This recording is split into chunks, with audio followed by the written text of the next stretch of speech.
Illinois prosecutors charging a 9-year-old boy with multiple counts of murder for setting a house fire that killed 5 people, 4 family members, and the boy's mother's fiance, happening in a trailer home. The deceased including 3 babies. The boy's family and friends are calling for leniency.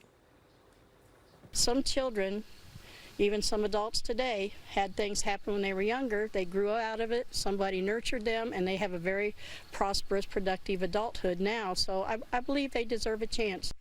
Let's bring in our legal panel, trial attorney Rachel Self and defense attorney and former prosecutor David Schwartz.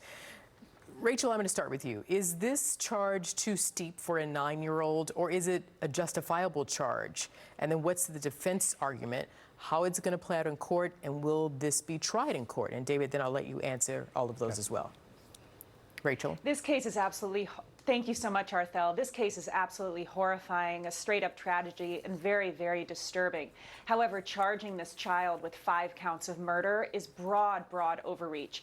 Everybody here is familiar with the idea of mens rea, or the guilty mind. And what that boils down to is they're going to need to prove murder is a specific intent crime, so they're going to need to prove that this child not only intended the crime, but understood the consequences of his actions. There is no way that they're going to be able to establish that vital element for a jury, and I think that really it's a way overcharged here. David? I agree with that. You know, the bottom line is a 9-year-old does not have the mental capacity to commit an intentional murder. It's just not even possible. So the idea of overcharging, I wouldn't even call it overcharging. I think it's an illegal charge, and I think the murder charges are going to get thrown out.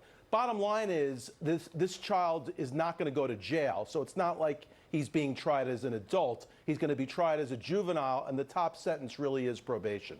I want to read a statement. Hang on one second, Rachel, because I want to move this forward. I've got some specifics for you. I want to read a statement from the boy's mother. Her name is Katie Allwood, and part of her statement says, quote, "He made a terrible mistake. He's a child. Even though he lit the fire, I know his intentions were not to kill anybody. I know that he cries and cries and cries because he misses his family." And the mother also says the boy who suffered from schizophrenia, bipolar disorder, and ADHD is not a monster, and that people should pray for the help that he needs. And so, Rachel, back to you now. Is the mother culpable in any way for not having her son under strict psychiatric supervision? Well, apparently there was some attempt to do so. DCF had apparently been out to the house about 12 or 13 times. And whether or not the mother's ultimately going to be somehow liable in this situation remains to be seen. We haven't seen any of the underlying facts to this case other than broad strokes that the prosecutors provided to us. The county attorney seemed to indicate that the reason these charges have come down were, quote, for finality. So it's almost as if they're looking to somehow have the ability to have the services in place that the criminal justice system is going to allow for this child to get the treatment that they need. What's very interesting here is that in most countries, the minimum age that you can be charged with a crime is 14. In Massachusetts, the minimum age is 12. So Illinois was actually the first state to start a juvenile court. And so it's a really interesting commentary that now they're charging a 9-year-old with murder, when in most states you'd have to be at least 12 to be charged with such a crime. So it shows that there's definitely been a departure for that state in how they treat juveniles. I think that there's just been a lot of confusion about how to handle this tragedy. David, hang on, I'm going to get you in there, but first I want to read this quote from the president of the Juvenile Justice Initiative, which advocates for less reliance on incarceration and more fairness for the lives of all troubled youths. It says, quote, "It doesn't matter how serious the charge is. Neuroscience, brain development, all of it points to the fact that young children shouldn't be held culpable. I'm not saying there shouldn't be some sort of accountability, but they need services, not sanctions." So, David, to you, what do you say to that?